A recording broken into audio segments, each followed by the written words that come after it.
boys. We made it. We made it. We're here. Yes, sir. It's been a little, it's been the process in the making, but we're all here. I can't believe we're finally happening. Episode 1. hmm Everyone's listening. Thanks for joining us. I'm one of your hosts. My name is Doug. With me, as always, is going to be the award-winning filmmaker of Golds, Moses Lai. Moses, how you doing today? Hey, how you guys doing? I'm doing great. Doug, thank you so much for, for setting up this, podcast and everything like that. And I'm glad to be here.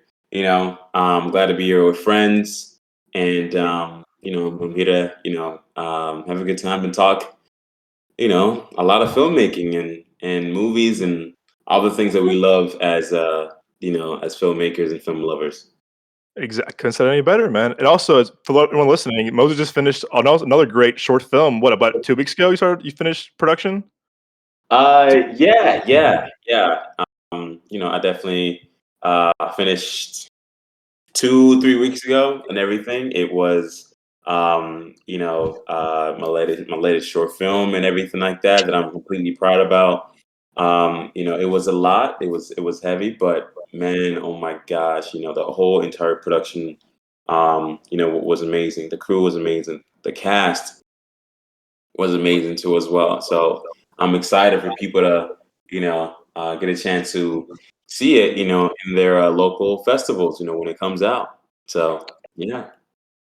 Oh, I'm saying I better see an IMAX opening night. I want to see an IMAX screening of this. I want to see like the full on, man. I want to be immersed, man, in this your new films. I can't, man. I remember reading the script, a while ago. And I just like you do this thing, man. Like I mean, same with Nick as well. Like you do this thing, Moses, of like you literally like every short film you do, you get better and better, and it's like, come on, man. It's kind of unfair because you're so good at what you do. But like this is kind of like the next level what you're gonna do next with the next film. I can't wait for people to see it. I can't wait to see it too, man. I'm like so excited. Like forget about Creed 3 and Avatar. I want to see your next short film, honestly. No, yeah, man. I'm definitely excited and everything like that. But yeah, it's almost like a um, uh, I don't know how to explain it. It's almost like a baby and everything like that. As it gets more older and older and older and older and everything, and once it's basically out there, and grown and everything like that, you gotta, be willing to let it go. Basically, like as your kids when they, like older and everything like that. But yeah, and I'm really, really excited for people to be able to, see it and check it out. But I definitely want to, skip that from now, and I want to, talk about, us and the process of movie watching and and the love for it all. I definitely want to see and know what Nick has been up to. Exactly. With us as always, too. Oh, hello. Is he there? Yeah, Do we lose there you him? go. No, you cut out, my guy. Oh, I did. Yeah. No, Nick. Oh, Floor can is you yours, guys hear my me? friend. Oh, there we are. There you are. Okay, there we go. No, yeah, I'm doing good. Things have been kind of busy on my end, doing a music video, a little flower commercial, some other YouTube videos, and a short film are on the way. But that's pretty much it. Just chilling, working. Yeah, I want to know, what type of movies, you guys also been, catching up to. Doesn't have to be the recent films that are out now, but of course, the films, that I know Nick, you love, Batman vs Superman and everything. Oh, you already know. You already know. I wanted to know, if you guys, have I, watching mean, it. I loved it too, but this Nick was just like sitting next to him was like the best experience ever because he was so into it, and I was into it too. It was like we were kind of just like having so much fun with it. But I mean, I have a story later on about our experience because Nick and I sat next to these kind of like wild like high school kids that kind of like kind of No, it was fun seeing it with Nick and again the opening weekend. But all right, but last but not least, our Texan host, the one, the only, Joel. Joel, you doing today, brother? And Jesus, Texan. No, I'm not Texan. I live in Chicago, Texas. Chicago by heart, but now Yeah. you're not. Yeah, no, I haven't been up to much, just trying to get my life started here in Texas. The only real big thing for me is a possible relationship. Other than that, I've really been focusing on just, making a life for myself down here now. Big change from Chicago. But I'm excited to do this podcast because I feel like I have sort of a different view of movies and what a lot of people nowadays have, which is sort of just like, I don't know how to explain it, but I feel like I have a different view, I'm very much not with the majority vote, I guess you could say. So I'm excited to do this. So it's gonna be fun to do it with you guys and to build this up to further and greater heights and to find people who share our same feelings towards movies and shows, but also two, find the people that are opposed to our thoughts and, would like to start conversations with them and see their questions and, see what people have to say that they don't agree with. Movies and TV that everyone has their own opinions. I mean, not name names, but we've had people in the past, disagree with what we think about some movies. Moses and Nick know what I'm talking about exactly. Me and you have one person in common that just doesn't make sense. Anything. You and I both. I know what we're talking about. But I remember in college just seeing movies with Nick and Moses, like, man, that was awesome, that was great. And then guys were like, it wasn't my taste. You're just like, okay, well, that's fine. But then it came a time where it was like, all I do was kind of hate on the movie. And I remember one time Moses goes, I can't hear it, man. I can't hear it. I can't hear it. And he walked away. Oh Oh, my god, I remember those days, man. with go ahead, Nick. Come on, guys. I Tonight, was I just can't do it. No, I think the reason was kind of like that. I think it's just you, me, and Moses. We're just generally more positive people, and it's like I feel like there's more of a love like for the craft of filmmaking, and we Yeah. just enjoy kind of watching movies and getting all those new stories and experiences in and everything like that. But those two particular people, it's weird because it's like I'm sure they love movies Oh, and I know who everything, you but guys are they just talking had about. I think they just looked at everything in general differently than we did, and by extension, in a more negative way. Oh yeah. Unless it was Uh, Christopher Nolan, I heard. not gonna name names, but yes. No names, but No I names, know who you but guys are talking about. But no, that's good. But also the issue with today, when people look at movies, it's either, I'll say, two categories. There's a lot of different ways a lot of people look at movies and shows, but nowadays a lot of people, one, just from the hype of it, yeah, Mm. as long as the colors are pretty and there's a lot of explosions and shit, like, oh my god. And then two, Michael uh Bay. Michael Bay. Yeah.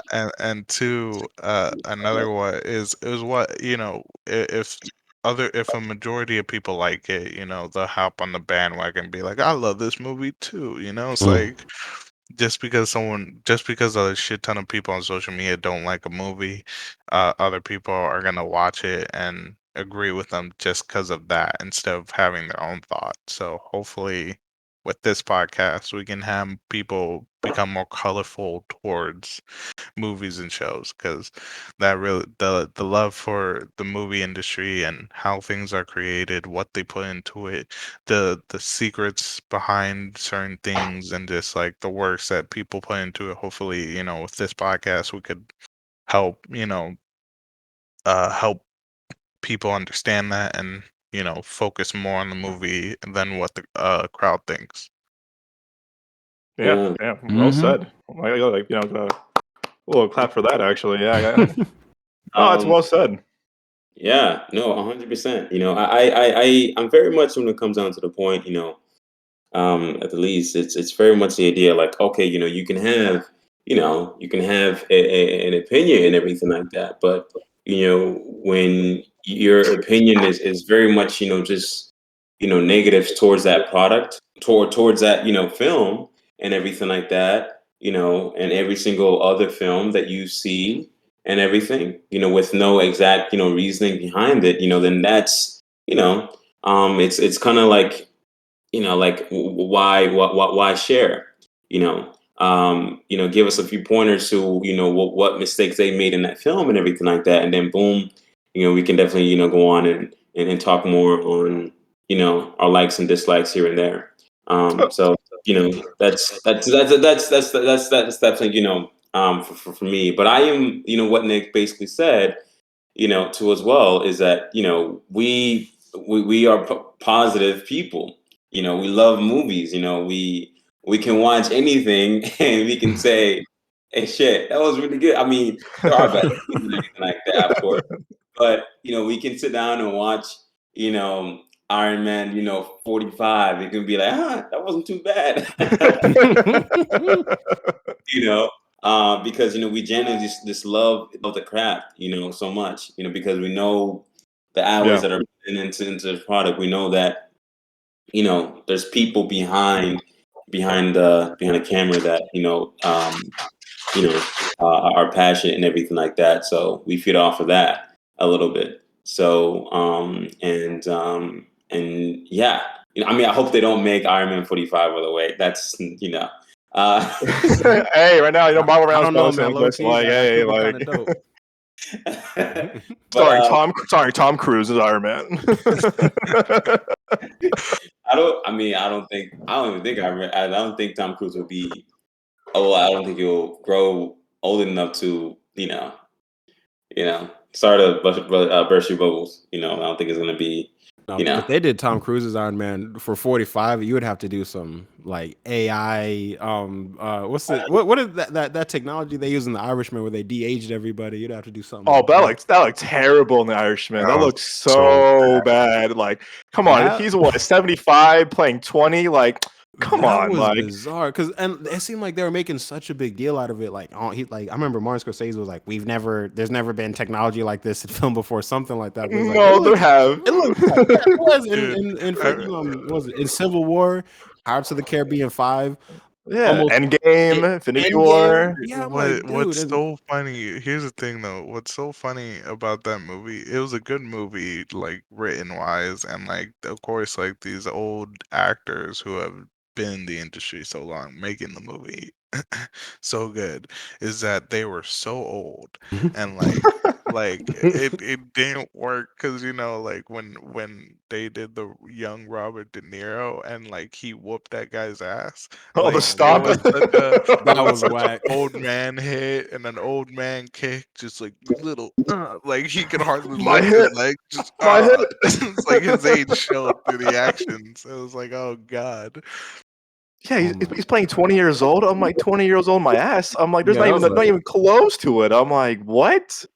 Uh, oh yeah, man. yeah. Yeah. It So, was me. I never really get a chance, to really, see it because of, whenever, there is, like the aging involved and everything like that, and it's not exactly done as well, it kind of takes me off a little bit, you Mhm. know. I like what you guys saying and everything like that for this, Irishman film and everything. I never really got to check it out because literally I saw the de aging of it and took me off. I'm like, why can't you just use a person of right. that age, a younger actor to play that and Mhm. go from there. If you would have done that and then boom, you have Robert De Niro play his actual age in that film. Boom, great. People are probably gonna hop on and actually watch the film probably more. A person Yeah, like me, Yeah. Yeah, and no one will be shitting on the on that reverse aging technology. That's for sure. Yeah, I No, mean, like too that. I mean, I remember that year so well. I remember it was 2019 before COVID, and it was like you got Irishman, you got all these big movies. I remember Irishman got all these nominations for awards, and guess what? They won nothing. They Mm. won nothing. It's like, and also that year was kind of like you overlook good movies like Uncut Gems, Queen and Slim, all these good movies that came out that year. And Mhm. I was all about Irishman. Yeah, it's a good movie. It's 4 hours too fucking long, if you ask me. Mhm. But to Moses' point, yeah, it's like I think the reason why it kind of turned people off too is that it was 4 hours long, but to your point, it was also the de aging looks so bad in the trailer. You're like, this is a joke. This is like a parody. This is like a Goodfellas ripoff, and it's like, what happened? Biggest budget at the time for Netflix movie ever. Mhm. Scorsese. You bring back Pacino. You're bringing back Joe Pesci. All these huge stars, and you're telling me that big budget looks like that? Mm. Like, it, come on, we've seen student films look better than that, and I'm like, I mean, yeah, but but you know what? They tried I something, it didn't work. Yeah, I no, but understand. go ahead. Sorry about that. Okay, I understand. Like, here's the problem with nowadays is that CGI is such a big thing for a Oh lot of yeah, people that it's a crutch. In all yeah, honesty, Mhm.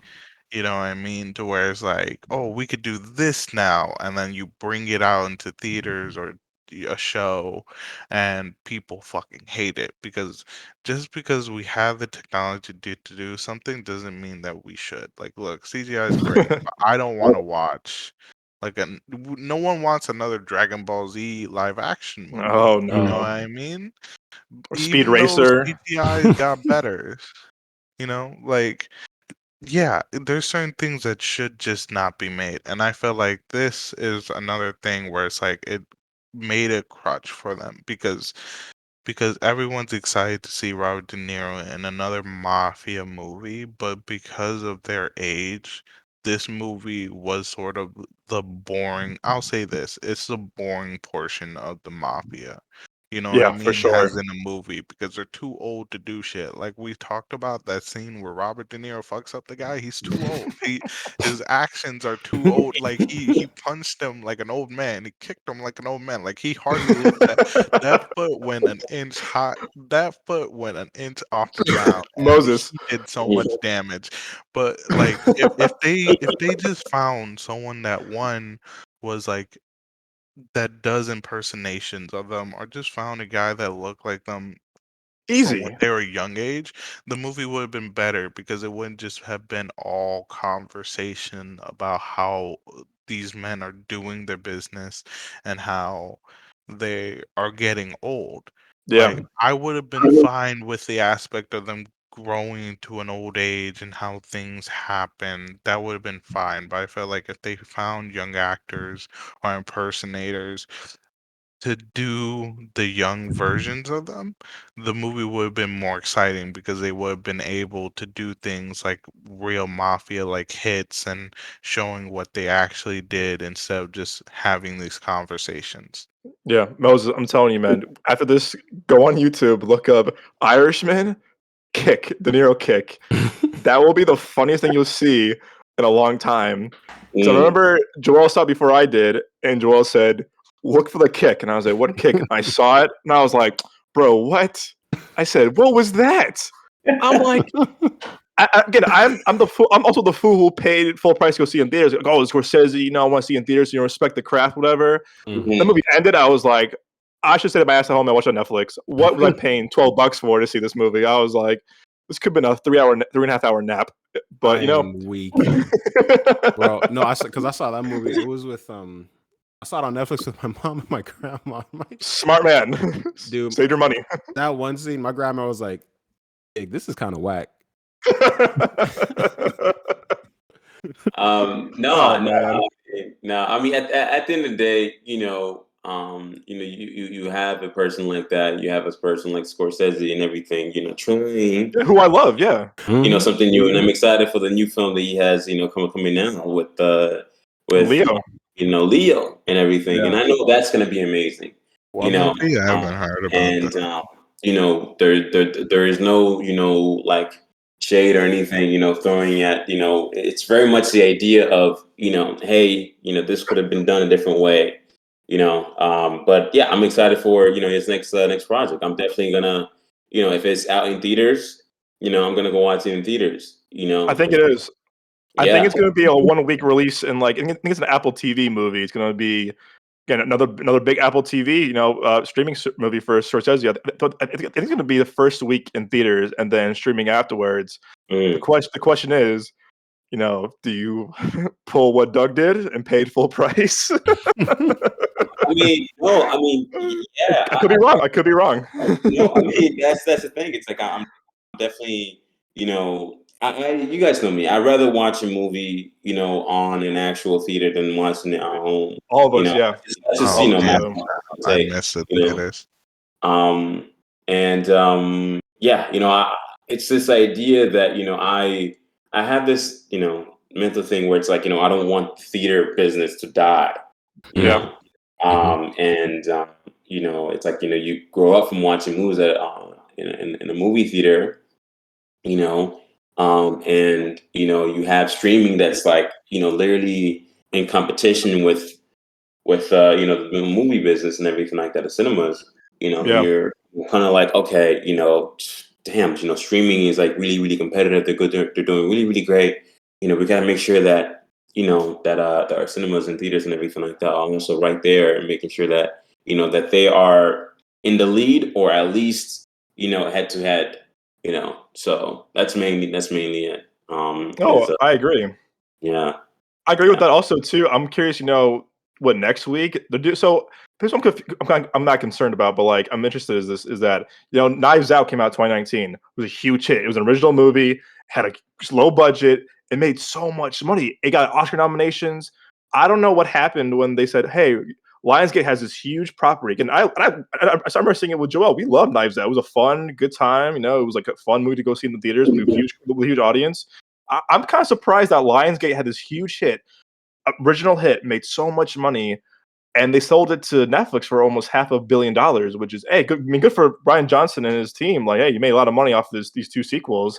But what I'm curious is that so they're doing this thing now. So for the first time in history, Netflix is going to have a movie in AMC theaters and Regal, which is kind of surprising. This is the first time ever, and I feel like, I mean, to be fair, it's only 600 screens, not a lot compared to like a 4,000 release, like a Marvel movie or like a big blockbuster. But I'm kind of curious to see, come next week.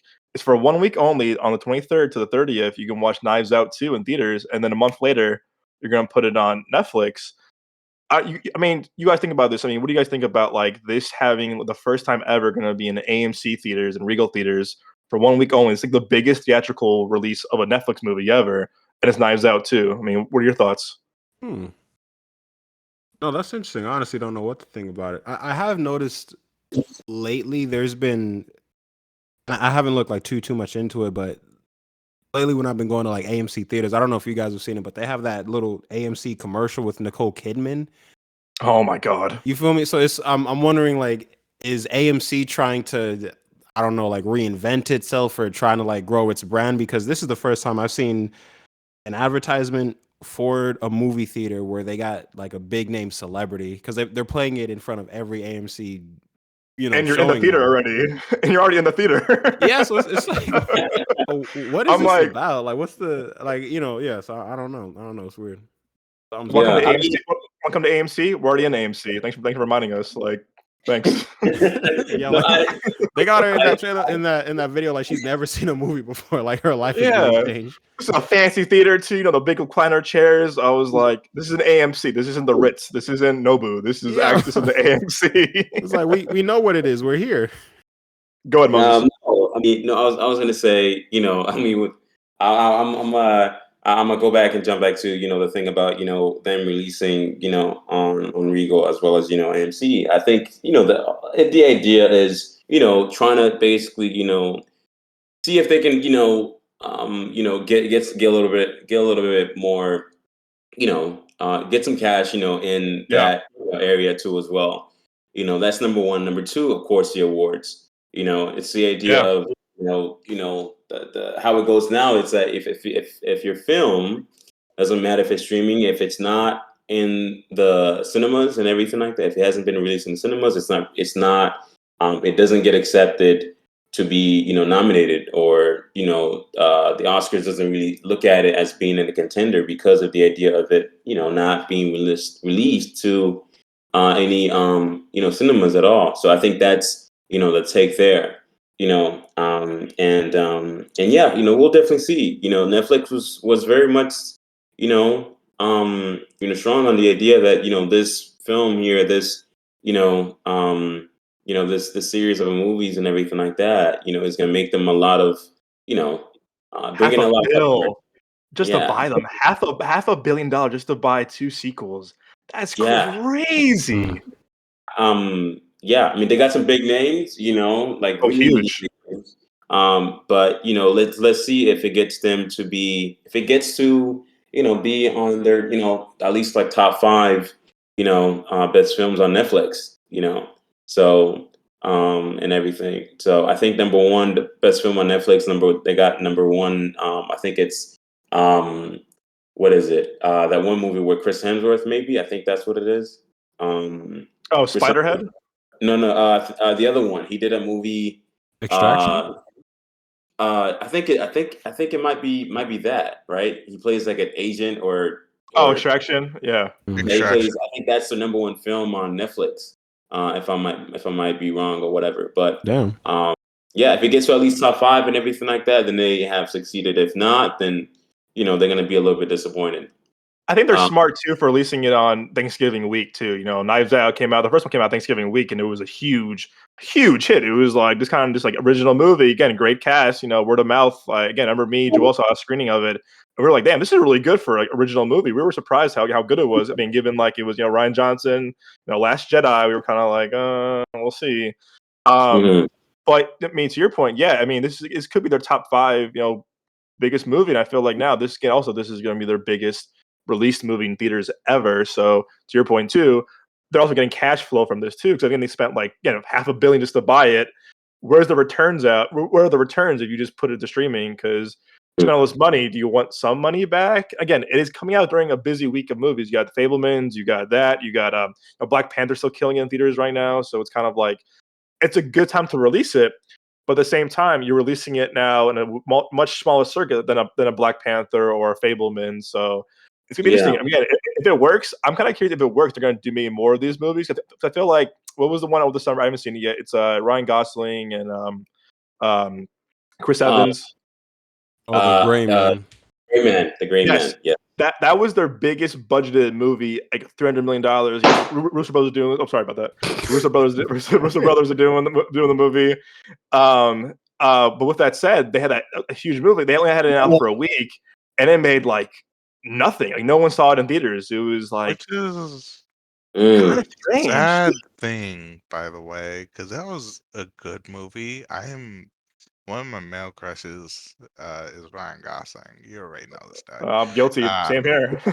Ryan Gosling is I such beg a, your but pardon. also male crush, and that you know what I'm saying. Everyone has a male crush. Girls have female crushes. They're not, But anyways, we're not gonna get into this. Anyways, Next episode. Next episode. next episode. You know what I'm saying?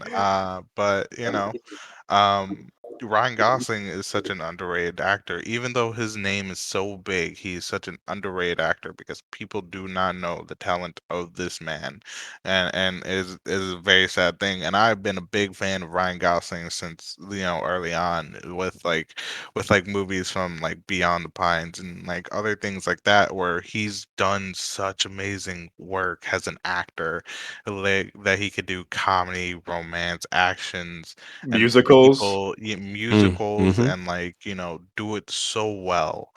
Mm. And his movies are not that popular if you really think about it, because like where he is the main actor, there's a lot of movies where he's one of the main actors, but people know him and the other actors instead of just recognizing him for his amazing work. So it's sort of like fuck in my head. You know what I mean? Where it's like that's such bullshit because he should be recognized a bit more. You know what I mean? I think Yeah, his biggest movie is La La Land, if you ask me. I feel like it's probably his most Hmm. popular movie. And I mean, again, that won a bunch of Oscars, and it was like a big musical. It was like getting Emma Stone, obviously. But I mean, to your point, yeah, it's like I feel like when he has a co-lead, the movies are bigger. I mean, compared to like a Place Beyond the Pines or my personal favorite, Blade Runner 2049. That's like they don't really generate audiences.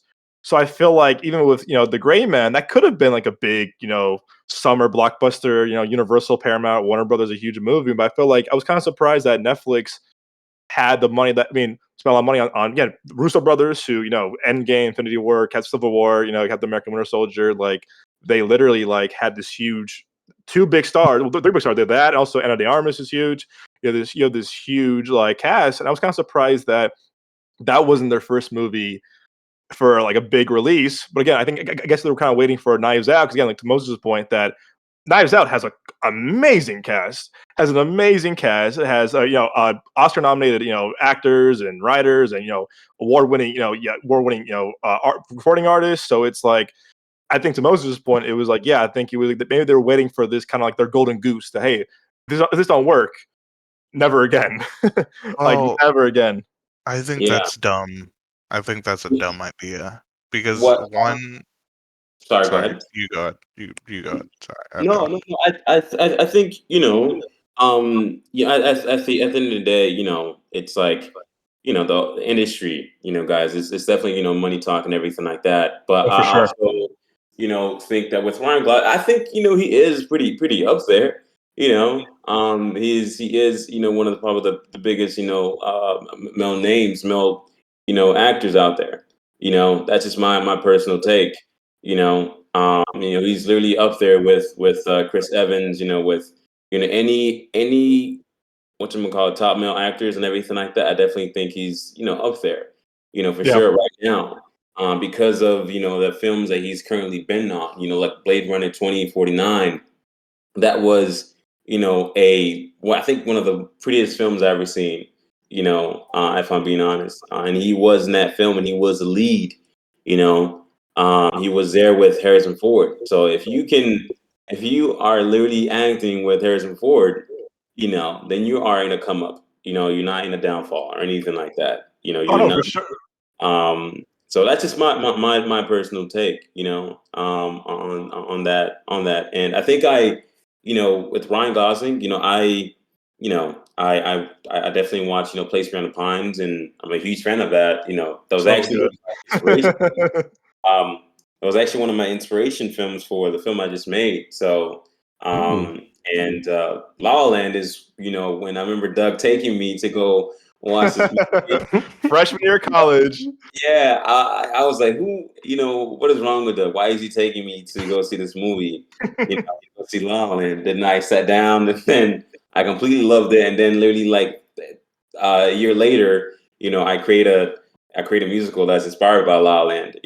So it's like, which is funny to think about it now. But yeah, I definitely think he's definitely up there for sure. And he's only definitely gonna get bigger. That's only my take. I mean, On he's gonna be Ken in Barbie. That's gonna be his biggest Oh movie. my Watch. yeah, His biggest movie is gonna be Barbie. Watch. It's gonna be Yes, like Oscar Ryan. Oscar winning Barbie with Margot Robbie and Ryan Yeah, Gosling of course he'll win a movie where he's shirtless for a long period of time. and Uh, Blonde. and blonde. Um, yeah, that's how they all win it. Henry Cavill, Leonardo DiCaprio, all shirtless. as they are, man. As they um, are. but to go back to what Doug was saying about Netflix and like the Golden Goose and everything, I think it's dumb. For two reasons. One, I feel like them not holding movies out in theaters for long is them pushing more people to go back to their streaming service because a lot of people have left Netflix, Oh, especially huge. after the whole fiasco with that French movie about the little girls and quote unquote dancing, Damn, I heard about that which one. was, yeah, no, that was, I believe it's still there too, or it was there for a very long time. Where Mm-mm. you're just like, I don't want to watch. I don't want. Why is this here? This shouldn't be a thing. Where little girls twerking competition. I understand it's a whole foreign like competition thing. It's just still not okay. But It's also, wrong. it's wrong. Yeah, especially for like I'm not gonna get into the subject. Uh, But yeah, Steer, steer clear. it's two. topics, but yeah, I do know who you guys are talking about. I do know the film. You know, I heard about it and everything, and I was like, why did they got this kind of movie out? You know, this is Yeah. not right in the first place. But yeah, moving on to. I think Doug, you had a list. I just checked it out now and everything like that. About talking about the films that we came up to love as film people and as film lovers and everything like that. I think you had it as one of the questions, if I might be wrong. No, yeah, absolutely. I mean, the part of the podcast is honestly just talking about like, our experiences, in film also. But your point exactly, it's why we love film. I mean, all four of us like have again, like you said earlier, Moses, that we had this deep love for movies, filmmaking, cinema. And I feel like and we're all generally kind of positive people when it comes to like, loving movies, no matter what. I mean, they could be still bad. We could still love them. We're still like we're not really I mean, lots of nitpicks here and there, but I feel like we're generally kind of audiences that kind of appreciate all kind of movies, no matter if it's musicals, comedies, dramas, horror, sci-fi, documentaries, even. Like I feel like we still definitely like appreciate what it is. So I'm a what I big ask you guys, I mean, fan. what are some movies that like kind of like inspired you? Kind of like what kind of movies kind of mean to you? Like, I mean, again, as the title is, the genre of your life. What kind of movies kind of defined you, in your opinion? Hmm. Uh, okay, I can definitely start off. Yeah, go ahead.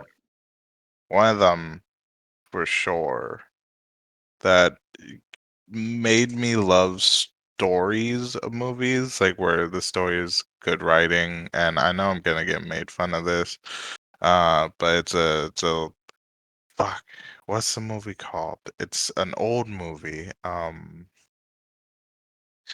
I forget the name of it, but it was about a little girl whose father left her off at like a female like boarding school because he went off to war, and it's like her whole like, and then he dies in action, and like she is an orphan and she has nowhere to go, so the boarding school keeps her, but like her treatment at the school has become a lot worse, and it's like this whole lead thing. I was watching it as like a young kid. I think I was like 7 or 8, and I watched that, and that was one of my favorite movies growing up because it was such a well written movie overall. Like obviously, it's a female, well, more towards a female audience, but I personally love the movie. I forgot the name of it because it's been so long.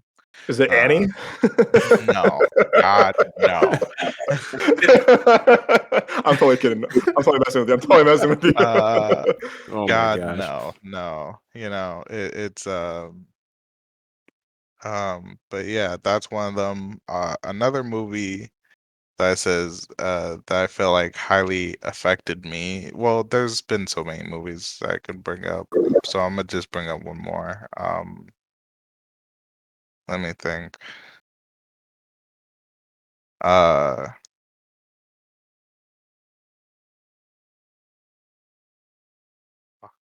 uh, I'm going Home through my whole library of fucking movies trying to Home Alone 2, Lost in New Home York. Alone, yeah, Home Alone 4, where the Come kid, a whole different white boy. Thought we didn't notice. Oh, we did. Oh, y'all are crazy, man. Shit. Well, I'm not trying to get the air dead. Let me think. I think I'll say this, which a lot of people are talking about nowadays. Uh, that I feel like back then, not as many people watched it, which is now just like a mainstream. Oh, I used to watch this as a kid. Treasure Planet, because I'm a Oh, Yo, that's my such a movie good right there, movie. bro. I dude. literally bought Treasure that So movie Planet, when I was a underrated. kid. I bought that from Blockbuster. Hell yeah. bro. Block the same, dude. We used to have that movie. I played it all the time growing up because Treasure Planet was fire. But it's also like for me as a creative person, like you can even ask Doug. I don't think I've shown you guys any of the like movie ideas I've had, but like things like Treasure Planet always get to me because of the creativity. You know what I mean? It's like where it's like this like kid-like creativity and imagination that has blown up to become reality, I guess you could say, you know? And I really love those movies because it's inspiring for any age to continue to pursue your dream and to continue to just know who you are. Like you're gonna question yourself at any point and you're gonna meet a lot of different people and even have betrayals. But that movie, like writing, animation, music, all of it was so amazing. I loved it, and I still do. It's a beautiful movie. It's I an remember seeing that with amazing my movie. dad when I was like I think it was like me 3 or I think 4 or 5. And I remember having the McDonald's toys. You guys have those? I had the McDonald's toys Damn, I for that had one movie. of them. I have Yeah, one right, too. right. It was the robot. It was the robot guy, and I was like, oh, it's cool, I guess. I Um, think I think I had the little flubber thing where it oh was just yeah. like where it'll just say something, or I think it shot something out like of its mouth, like water. You know what I mean? Just like squirted water. Oh my. It's a good movie, man. No, that movie is fantastic, and it's a shame too because I don't remember what the two directors' names were, but they were trying to make that movie for the longest time, and Disney was like, "Oh, we'll let you make Treasure Planet, but you got to make this movie first." And then like they did it, and it's like, "Okay, but make this movie first." And then they kept like doing that.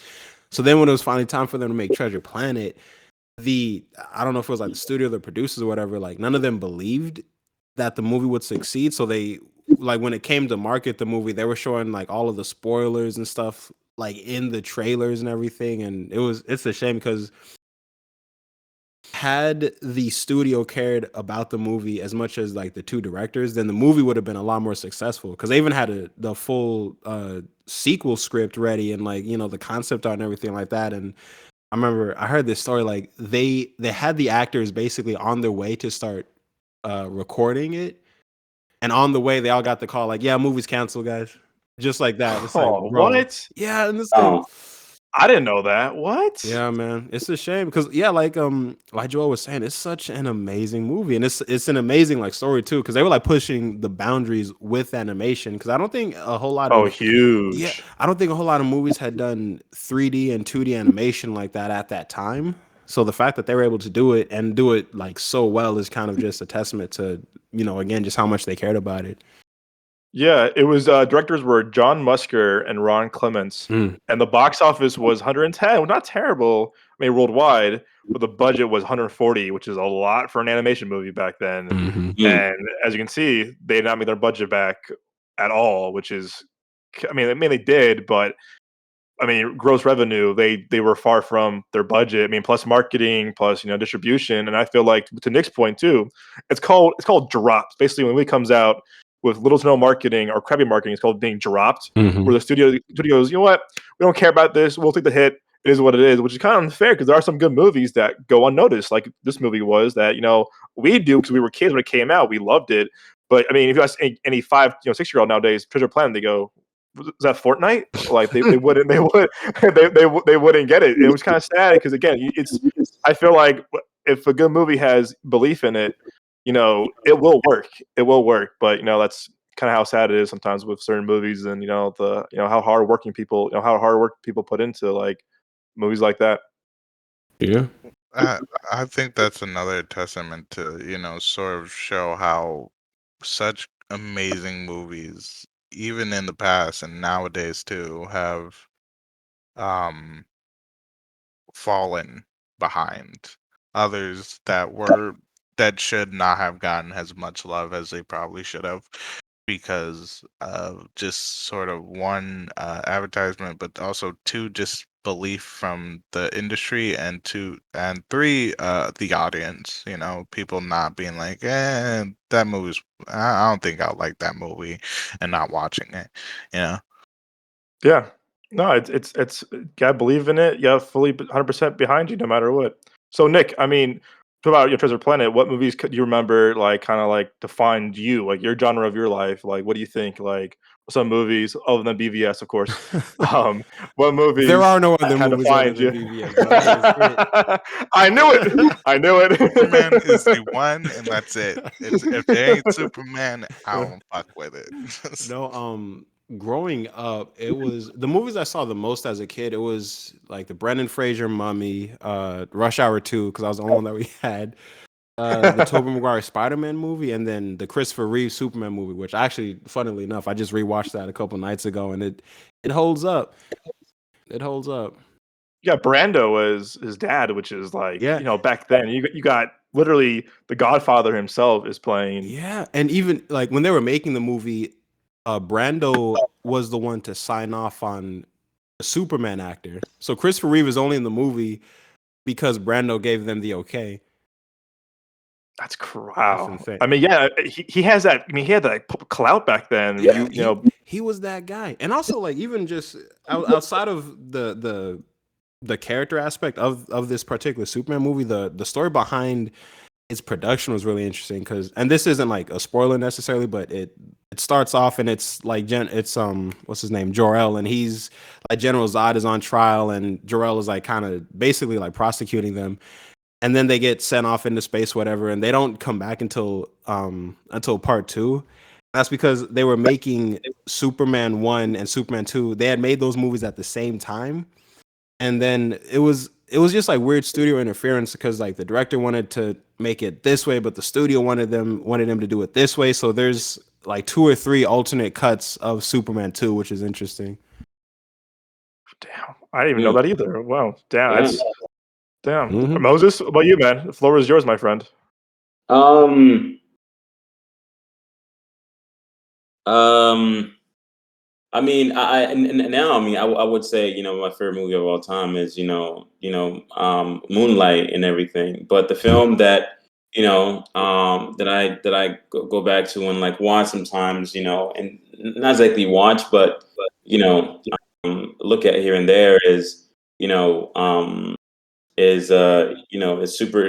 8. I remember watching that when I was really, really young and everything like that. Just the whole imagination of, this kid, finding something that's, alien, as they're trying to make a film, was very sort of like inspiring. I grew up watching a lot of films, but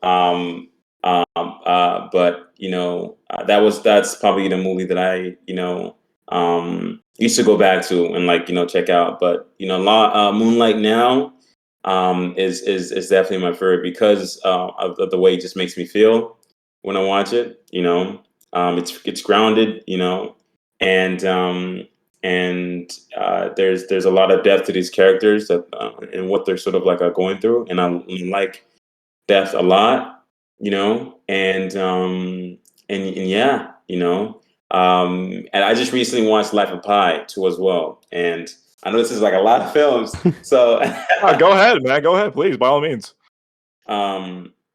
Yeah, Life of Pi too as well. I definitely I go back to that here and there, you know, and just the storytelling of this man who tells this story to this sort of like a journey to this like to this writer and everything like that slash journalist and everything is really, really amazing. The way he's able to tell this story in a way, his entire boat crashed with his whole entire family, and how he was stuck in this, in the middle of the ocean with this, with this tiger. It's like mesmerizing. That's like, that's yeah. I don't know. It's always cool for me to sort of like I'll go back and watch a few scenes from that movie. You know.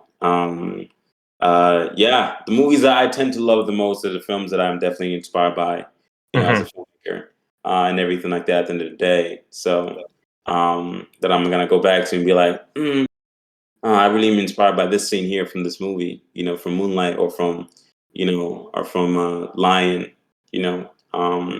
Yeah, yeah. So, yeah, Lion I is like. so. I mean, Moonlight. It's just.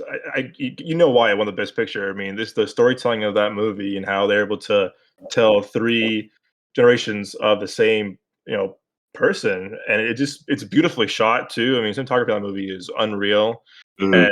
again, Mahershala Ali kind of like you see why he's an Oscar winner. Like for his small time in that movie, you just see like Oh, this is a Star is Born, literally. Like he's just flawless in that movie too. And Yeah. again, to your point, it's like it again it inspires you as a filmmaker to really kind of like you know extend yourself creatively, and also like, hey, I can tell these stories as well, and I can reach an audience that want to hear these stories at the same time, which is very important. I feel like nowadays. Yeah. No, of course, man. But then they, I want to tell, the small stuff, um, yeah, I want to tell the small stuff and everything like that. The people, the people like me that are sort of like in the grounded area. But as I go older, I definitely want to be able to tell, stories of people that are grounded, but in a spectacle way, of course. Oh, And definitely. but yeah, yeah, um, yeah. I I think mean, I think go ahead. no, that's I mean that's mostly it. I can talk all day about Oh filmmaking and no, we really all can. That's why we're here. yeah, but yeah, and Nick, I know you said, I think I've grown to love, man, like Man of Steel. I think that might be like my second, like, Yes. I'm not gonna lie, I hope they make Man of Steel too, but Hmm. I think I've grown to love Man of Steel, man. Like they did that shit, like I went back and watched it and everything like that. I was like, damn, man, they got to make a movie like this. This is, what DC needs to do and everything like that. Yeah, Just man, that's follow what I'm this. saying. You don't need to be Marvel, man. Just be your own person. Yeah, Hmm. But yeah, what do you guys think about the James Gunn being the new Hell now? Mm. that to me, I mean, I feel like, see, I mean, me and Nick about a few weeks ago when we saw Black Adam. I think I'm in the minority. I mean, again, his Suicide Squad, it was good. Like it was fun. It was a fun movie. Mhm. Yeah. But to me, I feel like it's still in a way, it's still Guardians of the Galaxy, but like raunchier. Hmm. Like, it's kind of like he's good at, I'll tell you what, he's good at handling, you know, different teams of, like, different characters. I mean, a lot of characters in that movie. Same with Guardians of the Galaxy. He knows how to like make everyone have their own voice, character wise.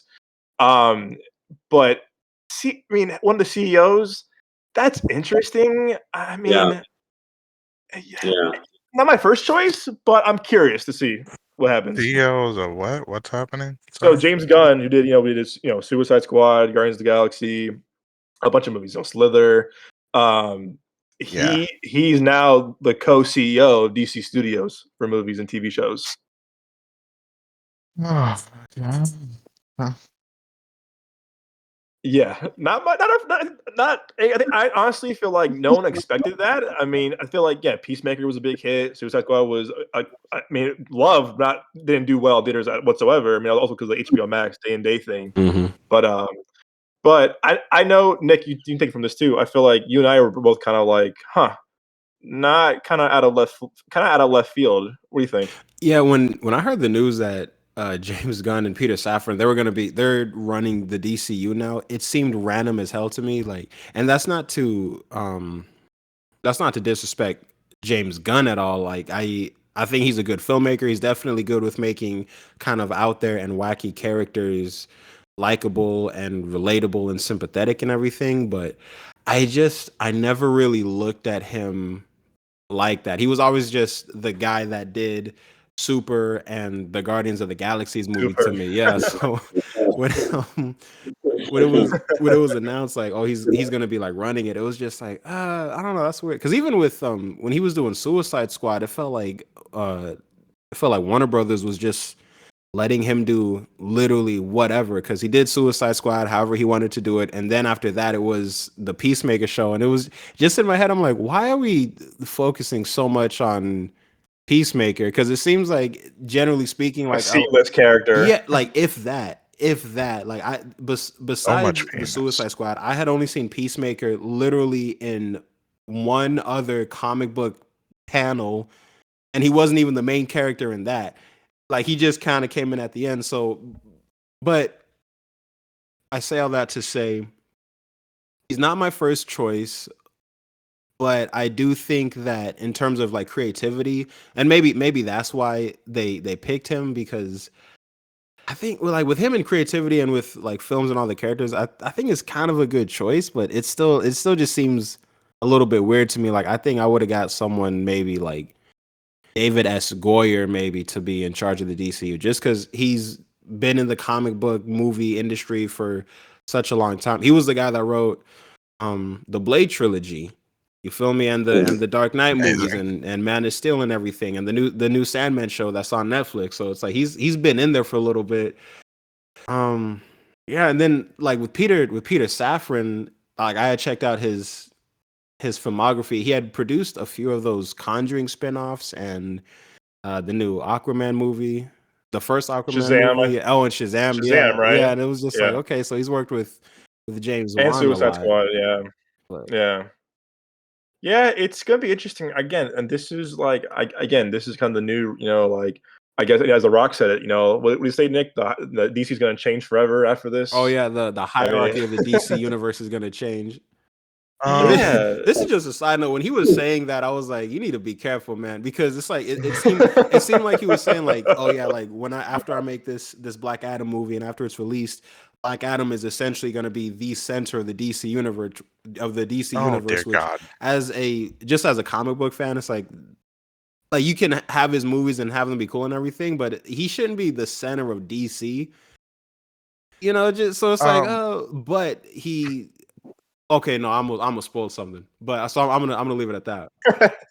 go ahead, Joe. uh, I think this is just sort of shows that the production company gave up on the DC. Mm. Um, and I don't mean that in a bad way towards, James Gunn and everyone else. I just think that the production truly gave up on DC because they don't know how to keep up with Marvel. They rush Marvel is things. Mhm. still, yeah, they rush things. And me and Doug were talking about this way before like Marvel, the cinematic universe became so huge. Because I am a giant DC fan. Nick, you know this. Mhm. We're our favorite heroes are best friends, but we're also sort of like enemies towards each other because I am such a giant Batman fan, and we've recently lost someone in the industry that was a Yeah. huge figure in the Batman industry, Yeah. Rest in peace. Kevin Conroy. I was so sad. Um, but back to what I was saying, the DC universe to me is a fucking joke. And I say this with pain in my fucking voice. Mhm. Because the DC universe, like the cinematography universe is a joke because they rush, like Doug said, they rush things, and two, they're trying to make it mm, Marvel. And because like with Shazam, which is like, he's a kid, it was great. It was a great movie, but towards the end they rushed a giant part of his story. And Yeah, I had no interest in the second one. And I think the second one came out and I haven't heard shit about it. Did it it come comes out out. yet? It comes out March. Again, also another thing too. DC delays things again and again and again and again. And Like but also like production steps in too much. Yeah, I mean, look at again. This is something that I can again. I remember I kind of ill feeling towards. I'm one of the few people that actually love 2016 Suicide Squad.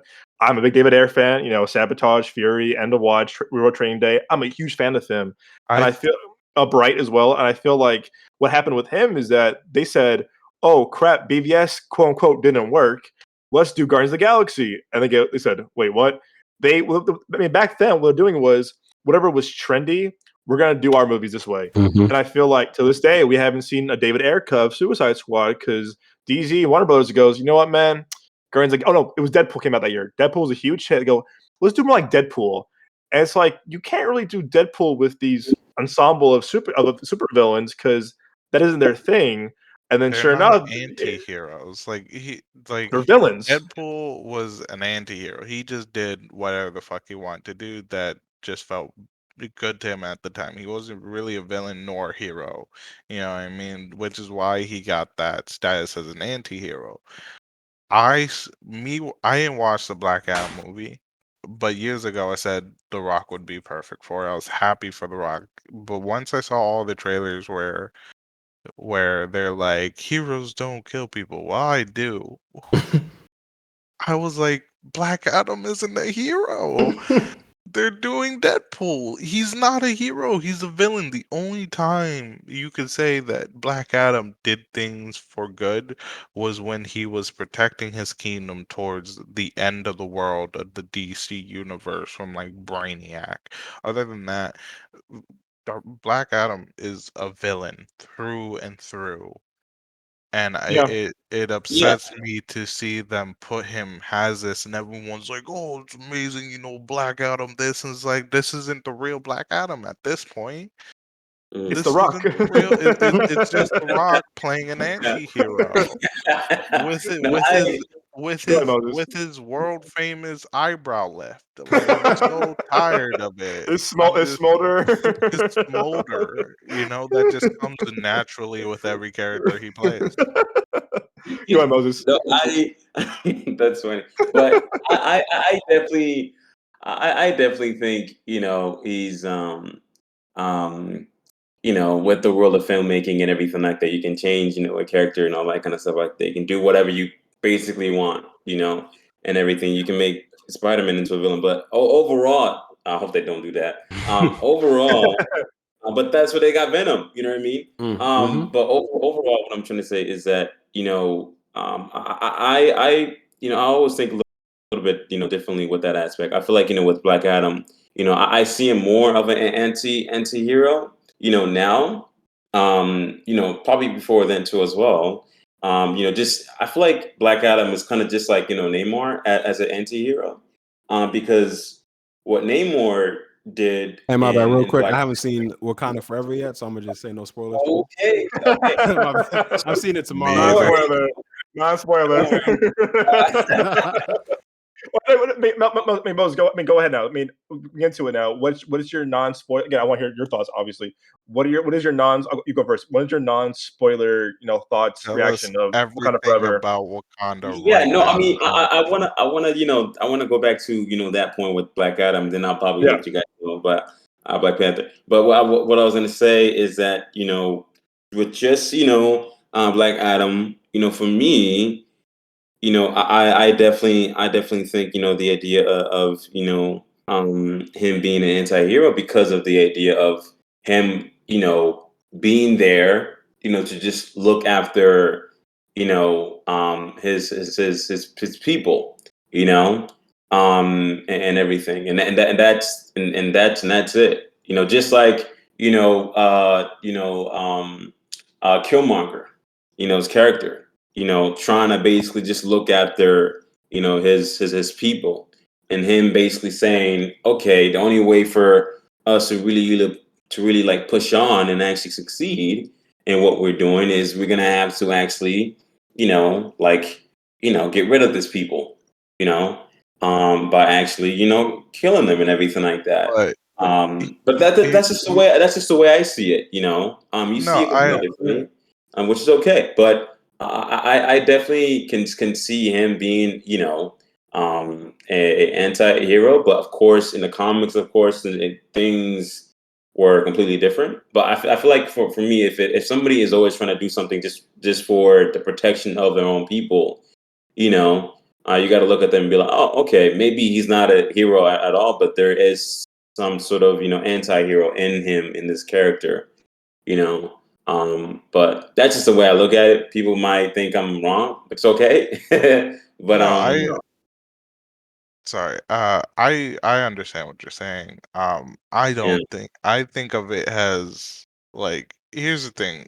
I don't want to bring up real world shit, so I'm gonna just sort of be vague and you guys can understand it. Is that there's people in this world that, have views and have people and they want to protect them, they want to get their views across. And then there's people within those people who take it to the extreme and I think that's who Black Adam is and Namor is and Warmonger is. That's why they're villains, is because they took it too far as a hero. And like they didn't see themselves as heroes. I don't think. I think they saw themselves more. Well, like with Black Adam, he saw himself as a king and more of a conqueror. And a lot of other characters, you know what I mean? They don't have the same values as heroes. Yes, they want to protect their people, but I think Mhm.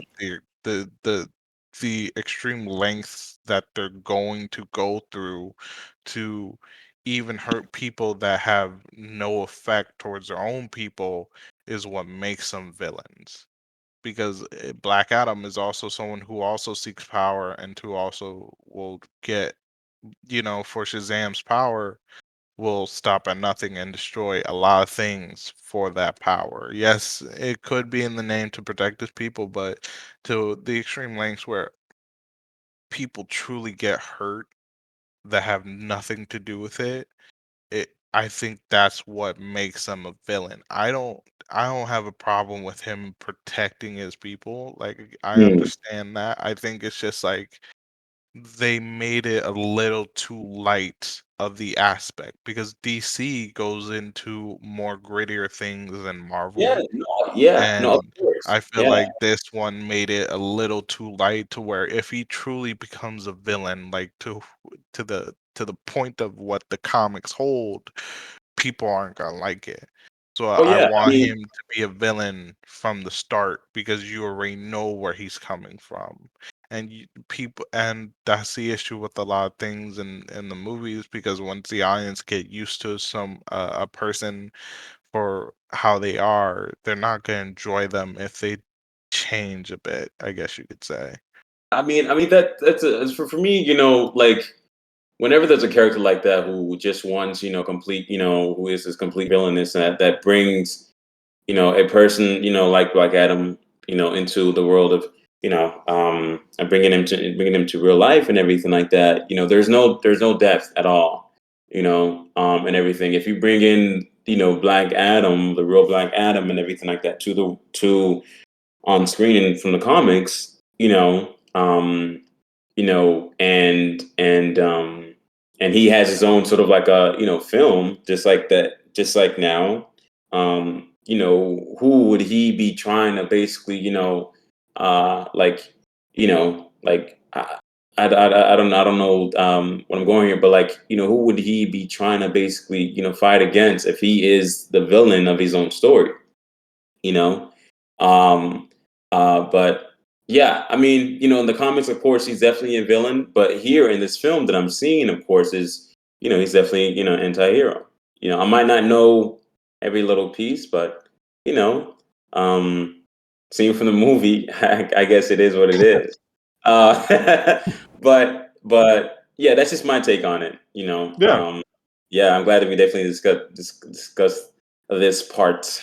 But it's yeah. the beauty of the podcast, man. We're talking about again in-depth stuff about movies, yeah, in comic book movies too, man. It's the beauty of like what again, beauty of movies. It's like we can talk about this and we can discuss things about this. How again, we might be different on stuff, we might be on the same page, but it's the beauty of like having this podcast of talking about everything and everything about it, anything and everything about all these kind of movies. That's kind of like the fun part of it all. Yeah, yeah, man. I mean, yeah, you asked me about, Black Panther. Sorry, Nick. No, I will not spoil no, anything. you good, man. You good. Non-spoiler for our listeners too. This is non-spoiler Black No, Panther talk. but yeah, with Black Panther, man, I really enjoyed it. I definitely had a good time. And like the visuals itself, it's really good. Angela Bassett's character, no spoiler She's at so all. good. She's So, phenomenal in this movie, man. Give her the Oscar now. Holy um, shit. no, give her a supporting role, like award, like right now, because she did an incredible job. There's this one scene in particular that's in my head that is why I'm saying she did a phenomenal job. Letitia Wright, she even surprised me too as well. And yeah, man, it was really good. I hope that I hope in the box office. I hate talking numbers. I hope in the box office, the charts, I hope they hit, a billion, you know. It Um, will. but overall, at the end of the day, I enjoyed it. I thought it was really good. They brought so much emotion to this film than the last one. And yeah, I heard tears in the. I I heard, cried. Wow. I yeah, cried, man.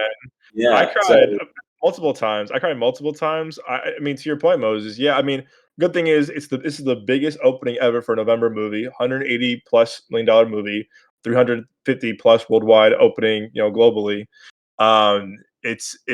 I agree 100% with you. Again, I to your point. Yeah, Angela Bassett steals the show, man. She's phenomenal in this, and I feel like what they did to respect Chadwick, to respect T'Challa, like I thought it was done so so tasteful and so I mean with such heart and emotion that if they never cast him, that's one thing, but the way they handled it in here mhm, was out of love and out of respect for their fallen, for their loss of their, brother and loss of their coworker and peer that like, again, the first one is such a big hit because it mhm, was this, it's this Chadwick again. I mean, that movie made itself for many reasons, but Chadwick being Black Panther. I mean, talk about like ultimate castings of characters. That was like one of the perfect castings ever for a superhero for a role in general. And I feel like no matter what, I mean, again, like we always talk about, he was Jackie Robinson, he was James Brown, he was Thurgood Marshall. He literally like played so many heroes that mhm, so many people saw him as an actual hero because of like who he was as a person. I mean, think about it too. I mean, again, for like, how long? 4 years he was battling cancer, and no one knew about it. Hmm. He was mhm, filming all these big movies, Avengers, Black Panther, Civil War. And to me, what made me cry about the movie too is that knowing that he went to like, hospitals with kids that had cancer or that were very sick while he was fighting cancer himself just showed like how much dedication this guy was to like everything he did. And I definitely missed him in the movie for sure. But I feel like I think you read on this, Moses, that you feel his presence no matter what in the movie. You feel his presence. yeah, You still feel him there, and you feel him throughout the movie that he would be proud of this movie no matter what because they honor his legacy so well in this that mm, I think everyone can be mad. I mean, I know people are mad about that. Oh, they should recast him, but that aside, I feel like what they did here, they honored his legacy so well that honestly, again, the Coogler again, we love Ryan Coogler. To his credit, the way he was able to balance both the loss of Chadwick in real life and the loss of T'Challa in the movies was done so genius. And it was like, wow, no one else could have done this. I feel like only him. You mm, know, no matter who he got into, if he left the project, the way he literally was able to balance those two so well together, it mhm, hits you the first. Again, no spoilers. The first 5 minutes of that movie, man, I was like, damn. I was like, this this hits harder than I thought it was gonna be. But yeah. it's done so well, and it's done so again, it's done so brilliantly where it's like only Ryan Coogler could pull this off, in my opinion. Yeah, no, I mean Ryan Coogler, did an amazing job. I always had respect for this guy and everything like that as a filmmaker, and everything. The fact that he was able to capitalize, and have an emotional story and still have so much sort of like a excitement in it, Yeah, was amazing, and it was amazing to watch. I'm excited for the next film he's gonna make. I'll be in a front seat, watching it and everything like that. And yeah, I'm excited to see what they do with the next Black Panther movie. me too, man. Yeah. Quick story for our listeners. Also, slight brag too. 2015, my dad and I went to the Creed premiere in Chicago because we both love Rocky. I'm a big Michael B. Jordan fan, and I remember seeing Fruitvale Station maybe a year before. Wow, the movie was very powerful, and he's doing Creed. I'm like, oh, interesting. It's a pretty good choice to do this movie. And I remember loving Creed so much. I'm like, wow. And I'm in the front row with my dad. We both love the movie. And out comes Ryan Coogler, this 28-year-old USC recent graduate out of USC Film School, Tessa Thompson, Michael B. Jordan. And I remember saying like, "Wow, this he's 28 and he made this movie. Like, this is incredible." And then someone asked him, like in the audience, they were like, "Hey, like, Black Panther's coming out to Civil War. What do you think? It was a cool character." Blah blah blah. I remember this so well. The very next day on the news, Ryan Coogler to direct Black Panther movie for Marvel, and I said, "Get the fuck out of here." I was like, "Wait a second, what?" I just saw him the night before at this Q&A in Chicago for Creed, and I was like, "This is awesome." I said, "I don't know too much about Black Panther. This was before Civil War came out too." I was like, "Yeah, we'll see." But I said, "Wow, what are the odds of me seeing this young kid filmmaker who's only 28 years old, and the next day he's announced to be the Black Panther director and writer?" I said, "Wow, what are the odds of that?" But honestly, it's probably still one of the best decisions that Marvel's ever done, filmmaker wise, if you ask me. Yeah, no, for sure, man, for sure. I'm definitely excited. I hope they have him, direct, Avengers, Secret Wars, Secret Wars, Oh, yeah, that'd be man, dope. me too. That'd be dope. He should. He's great for you. He'd be great for it because he knows how to handle the world so well. He knows how to handle yeah, like just emotion so well. just like nobody else that's in my mind right now. That's like that no Marvel world and everything like that as much as Ryan Coogler in terms of a director, and Yeah, quick everything. If question for you though. what? Okay, go ahead. Keep going. Sorry, keep going. But no, that's mainly it. I mean, yeah, I mean the Russo brothers, but the Russo brothers are doing Nah, stuff doing now. Great Man too. I mean, all Yeah, right. If you guys could pick though, would you guys rather have him do Black Panther 3 and finish his trilogy, or would you rather have him do Secret Wars? if we can have them do both, I would have them do Oh, both. it'd be awesome. I'm That'd be I'm Yeah, I'm with awesome. He Moses should. on that one, man. He could do yeah. both. If he's able to do both, but I know he put in so much energy on this one that he's probably gonna need some time. Oh, You I know, think so too. I would um, also love to. I would love. I mean, I don't know if you guys. I will. As we're all writers. I would love to read the first draft of the script before they change it after his passing. Like, Yeah. I'm just very curious from a filmmaker, we're all writers here. From a writing perspective, I want to see again because he's a great writer as well. Mhm. I mean, he's a mhm. phenomenal writer. I want to see. I want to see the first draft of Black Panther: Wakanda Forever before it changed. I'm curious to see like what kind of stayed the same, what changed. From what I heard was that it was about him after 5 years after the snap. That's like him dealing with like coming back to life, coming back to like reality. Mhm. And I'm curious to see like again. I mean, the pod never released this to the public. I mean, I hope they will. Kevin Feige, if you're listening to this, please release it to the public. Um, but I really do hope that they kind of like show again from a writing from like educational purpose too. Like show Mm. us like what was Ryan Coogler's original idea, script wise before obviously after Chadwick passed away. But I also heard Yeah, too is that what I heard too is that Coogler and then also again credit to Joe Robert Cole who also co-writer of that. I think there's a lot of credit as well for being also a good co-writer on that. Um, I think what I heard was that they finished the script and right when they're about to send it, no, sorry, they emailed it to Chad, but it was too late. Like he was already on his, he was about to pass away. So it was like, wow, like they were all done with this first draft, send it to him, and before he could read it, he passed away, which is even more emotional, even more moving. That they said, they were so excited even during a pandemic too that they sent it to him, and then they said, unfortunately, he passed away. But again, I can't even imagine what the cast must have gone through, being so close to him, being a collaborator. But like I said, I do hope maybe one day they might, maybe for the Blu-ray or for like, maybe an anniversary of this movie, whatever, that they might release the script that was before this one that we saw in the theaters. yeah, yeah, man. Yeah. I hope they put in at least some of the bits that they basically had for that original draft and everything like that to I the hope new so. Black Panther to the hopefully if they make it the Black Panther 3 and everything like that. You know, if not, then I completely trust Ryan Coogler to be able to make write another script and everything like that, and seeing where it goes from there. So Same here. Well, On that note, I'm gonna end this end this with us. Well, let's get also back to it though. I feel like the reason why I made this podcast was, these guys, these gentlemen next with me have been my brothers, for years now. They've been some of the best collaborators I've ever worked with. They're all three of them. I can go on for hours and hours how creative they are, how passionate they are, how dedicated they are to everything they do. And I had this idea a few months ago. I was like, you know what? I want to do it, but I can't do it by myself. I said, what if these guys join me? And I said, you know what? They'll never do it. They'll never do it. They're too famous. They're too, too busy doing they're too busy doing their own thing.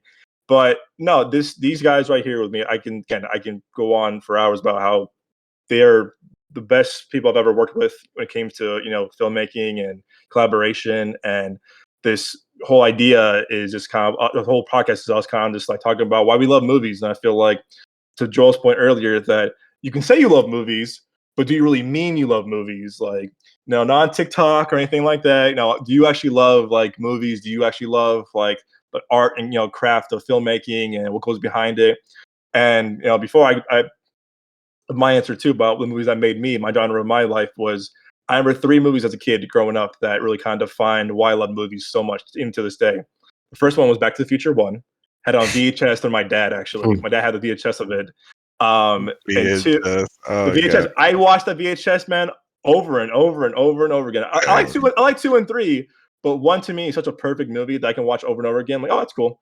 Um, the second one's kind of corny too. Joel knows this too. I feel like I was the biggest Harry Potter nerd in the Ah, entire school district. Honestly, Dude, like Harry Potter at our school was so huge though, but Doug loved that movie. I swear to God. every nah, so Harry I remember Potter is every dope. Harry Potter's fucking dope. it's I remember seeing the first one with my dad.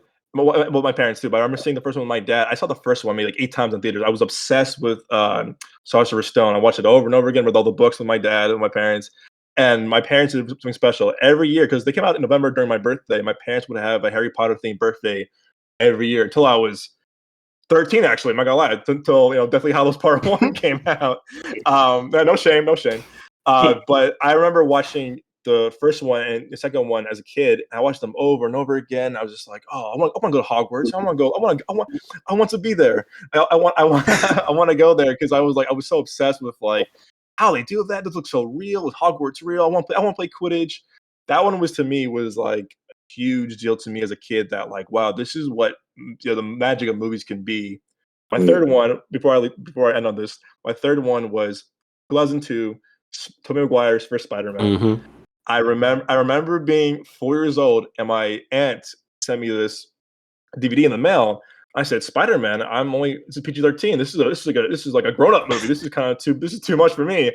And I remember watching the DVD again. How old I am too. They had a full screen DVD too. Full screen, not a widescreen. It was a full screen DVD. And I remember watching it, and I was like, I want to be Spider-Man. I was like, why can't I be Spider-Man? This is bullshit. This is so unfair. Um, but I just remember watching Spider-Man, the first one, so much. I was like, oh my god. I remember watching all the bonus features. Like Green Goblin scared the shit out of me when I was a kid. I was like, oh my god, he's terrifying. But I remember watching Spider-Man. That was the first comic book movie I ever saw in my life. That was the first comic book I ever read was Spider-Man. I think Spider-Man, what the issue was, but I remember watching the first Spider-Man Tobey Maguire one over and over and over again to a point my parents were like, turn this shit off. Like, please get another movie to watch. Like, we can't watch Spider-Man for the 800th time. But I remember that one being so important to me because I was like, wow, like, this is like just so amazing. And no pun intended. And but that's why I love No Way Home so much because it brought back our childhood Spider-Man, but he always was my favorite Spider-Man. Even Spider-Man 3, which I know is very like wonky. I mean, Spider-Man 3, I think, is a little bit underappreciated. Oh, I think highly. I think so too. I think so too. Yeah. Venom's still kind of ass, but it's still like a decent movie. Venom was kind of whack, but All like I could- within the narrative, it's like, well, he's literally if Peter Parker like was an asshole because he kind of looks like Yeah. Tobey Maguire, and it's like it's just if he wasn't raised right, he would have been fucking Eddie Brock. Or not. Yeah. I'm Literally. the only one that could only see Eric Foreman when I saw him as Venom because I just want to stick my foot in his ass. Dumbass. No, I agree with that. I feel like it definitely is underrated to a point, but I still appreciate at him. But yeah, those are my three movies. Also, too, I'm talking about the loss of Chadwick Boseman. This year, I want to dedicate this podcast and episode to our beloved Julia. She was one of our closest friends, one of our best friends in college. Even Joel visited us in college. He met her. I always had this idea that she would be on the podcast with us. Too, but I know we lost her in April. But this is for her. She's one of the best actresses I think that never got to fully shine and do her craft. But I know she meant so much to all of us, and this is for her. And I think she's gone but not forgotten, and I believe that to this very day. Yep. Yeah, yeah, man. Yeah, man. Yeah, she was one of the first, actors that I ever worked with at ASU and everything. So, actor in general. So, I was definitely gonna continue working with her, here in LA and everything. And yeah, she was definitely one of the best actors that I definitely worked with for sure. And you know, um, yeah, gone and forgotten for sure. Yeah. Uh, Yeah, man. I Rest in I peace. I can't say anything about her acting. I've only heard from you guys. I believe, she was probably amazing actress. Uh, but her as a person, meeting her a few times was always so great. Like from the very first time, I have a hard. I'm sort of like socially anxious when I first meet people, but meeting you guys and meeting her was right off the bat really warm, and she was an amazing person overall, and just really nice and fun to hang out with and easy to talk to, and made sure, whatever group she was a part of, she made sure everyone participated and everyone was having fun. Yeah, so I'm sure, she was Yeah, an amazing actress. So yeah, definitely dedicate this to her. She was great. Yeah, man. She was really, really good people, man. Oh wow. She had this like innate ability to just be like incredibly warm and like welcoming, and kind of like what Joel was saying, like day one of meeting her, she makes you feel like you guys are best friends, She was just it was just good people. Mm, She was just good people overall, man. yeah, 100%. In time and everything like that. I definitely wish to be able to work with her, and she was definitely one of my first friends too as well at SU, that I had. So and she had a warm heart all the time. She was a hard worker. She was a hard worker. She wanted to make sure in time that she got her flowers and everything like that because of hard work she puts in as being a person and as being a friend and as being an actress um and as being as being all of that basically. And yeah, yeah. Yeah. Well, guys, thank you. Episode 1, we did it. Um, for our listeners, we've got some news going on. We are working on a website right now. We are still kind of in like the development of that, but look out for that soon, maybe before the new year, hopefully. Yeah, again, if you liked us, we're right now on YouTube only right now. We're going to work on getting on Spotify and Apple Music, SoundCloud, even MySpace is coming back. Who knows? MySpace. My bad Bringing joke. back Tom. I'm on MySpace, yeah. But we'll be on YouTube only right now. But if you liked us, please subscribe to our channel. Follow us on Instagram at Midway Avenue Productions. I want to thank again Nick Johnson. I want to thank Moses Lawley. I want to thank Joel Kindelan, and we'll see you guys next time. Peace. Deuces. Deuces, everybody. Peace.